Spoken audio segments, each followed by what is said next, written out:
Hello বন্ধুরা, দেবিকা রান্নাঘরে সকলকে স্বাগত জানাই। আজকে আমি আপনাদের সাধারণ উপকরণ দিয়ে পিৎজা তৈরি করে দেখাবো। পিৎজা তৈরি করার জন্য আমি নিয়েছি 1.5 কাপ পরিমাণ ময়দা, দিয়ে দিচ্ছি হাফ টিস্পুন বেকিং পাউডার, দিয়ে দিচ্ছি স্বাদ মতো নুন, হাফ টিস্পুন বেকিং সোডা, 2 চামচ টক দই। জলটা ঝরিয়ে নিতে হবে টক দইয়ের। সমস্ত উপকরণ দিয়ে মেখে নেব। এখানে আমি হালকা উষ্ণ গরম জল ব্যবহার করেছি।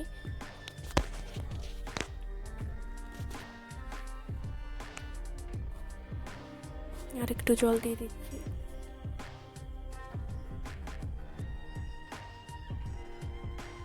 দিয়ে দিচ্ছি হাফ টিস্পুন তেল। খুব সুন্দর করে মেখে নেব।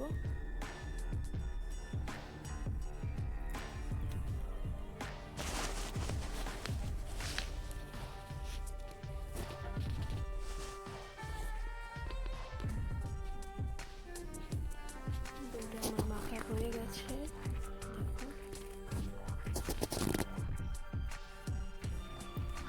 এবার আমি 30 মিনিটের জন্য ডোটাকে ঢেকে দেব। হয়ে গেছে 30 মিনিট। খুব সুন্দরভাবে সেট হয়ে গেছে ডোটা।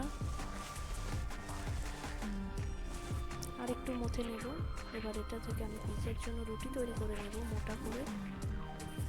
রুটি তৈরি করা হয়ে গেছে। আমি এখানে প্লেটিংয়ের জন্য তেল ব্রাশ করে তাতে একটু ময়দা ছড়িয়ে দিয়েছি। এভাবে সাইডগুলো উঁচু করে নেব।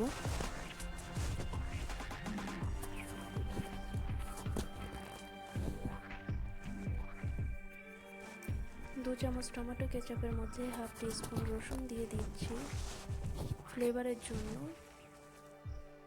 এখানে আপনারা নিজেদের পছন্দ মতো চাটনি ব্যবহার করতে পারেন।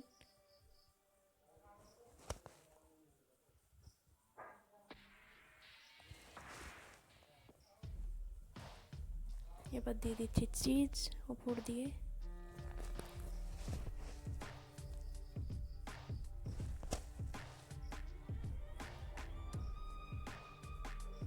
স্লাইস করে কেটে রাখা টমেটো দিয়ে দিচ্ছি।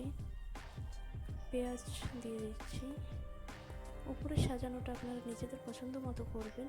ইয়েলো বেল পেপার ব্যবহার করতে পারেন, ক্যাপসিকাম ব্যবহার করতে পারেন। এখানে কাঁচা পাকা লঙ্কা আমি ব্যবহার করছি, সাধারণ উপকরণ দিয়ে যেহেতু। এবার ধনেপাতা কুচি ওপরটা দিয়ে দিলাম।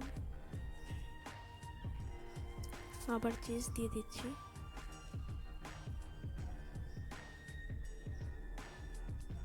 সাজানো হয়ে গেছে।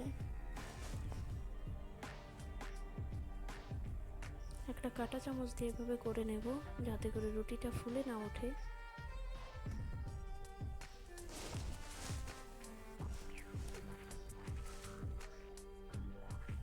আমি এখানে ফুল হিটে 10 মিনিটের জন্য একটা পাত্রে স্ট্যান্ড রেখে ঢাকা দিয়ে রেখেছিলাম।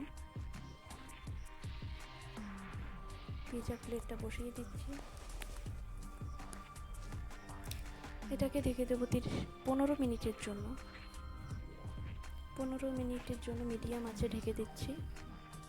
15 মিনিট হয়ে গেছে। দেখুন খুব সুন্দরভাবে পিৎজাটা তৈরি হয়ে গেছে। উপরটা দিয়ে আমি গোলমরিচের গুঁড়ো এবং শুকনো লঙ্কা গুঁড়ো করে ছড়িয়ে দিয়েছিলাম ফ্লেভারের জন্য।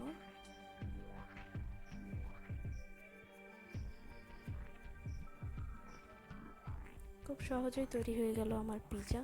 ভালো লাগলে লাইক, শেয়ার, কমেন্ট করবেন। Thank you.